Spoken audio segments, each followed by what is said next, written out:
देखिए, next topic है आपका perpetual inventory system. Perpetual inventory system में कंट्रोलिंग डिपार्टमेंट जो है फिजिकल प्रेजेंस दिखाता है, यानी कि मोमेंट ऑफ स्टॉक चेक किया जाता है कि मटेरियल कितना पड़ा हुआ है स्टोर के अंदर, मतलब कितना रिसीप्ट है, कितना इशू है, कितना बैलेंसेस है। और ये सबसे ज़्यादा फोकस बैलेंसेस के ऊपर करता है। इसके लिए जो है स्टोर कीपर बिन कार्ड्स तैयार करता है ताकि ये मालूम हो सके कि आपके पास कितना माल आया है, कितना गया है और कितना बैलेंस है।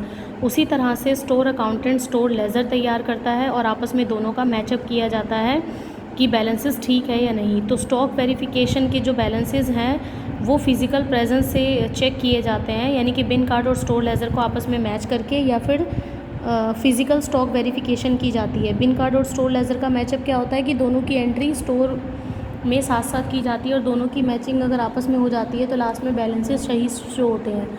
अगर इन केस दोनों बिन कार्ड और स्टोर लेज़र आपस में मिल नहीं पाते तो पर्टिकुलरली उनका क्या रीज़न्स रहता है कि रॉन्ग पोस्टिंग। रॉन्ग पोस्टिंग का मतलब है कि आपने बिन कार्ड और स्टोर लेज़र के अंदर गलत पोस्टिंग कर दी है, गलत साइड में कर दी है, तो उससे बैलेंसेस नहीं आएंगे। नन पोस्टिंग का मतलब है कि आप करना ही भूल गए बिन कार्ड और स्टोर लेज़र के अंदर, तो इसमें सभी डॉक्यूमेंट्स को लेने के बाद भी आपको याद नहीं आएगा कि आपने एंट्री की ही नहीं है, या बैलेंसेस की टोटल करने में जो पोस्टिंग हो गई है वो। फिर आता है फिज़िकल स्टॉक वेरिफिकेशन। क्या होता है? बिन कार्ड और स्टोर बैलेंसेस के को मैचअप करने के बाद जो है स्टॉक की फ़िज़िकल वेरिफिकेशन की जाती है वो दो तरह से की जाती है। एक पीरियोडिकल स्टॉक वेरिफिकेशन, एक continuously stock verification. Periodical stock verification नाम से ही पता लग रहा है कि एक पर्टिकुलर टाइम पीरियड में ही इसकी वेरिफिकेशन की जाती है, या लाइक आफ्टर 6 मंथ या आफ्टर 1 ईयर। ठीक है, ये तब की जाती है तब हम पता हो कि हाँ ये जो बिज़नेस है वो फुर्सत का समय देखकर की जाती है। तो ये साल में एक या दो बार ही करते हैं इसको।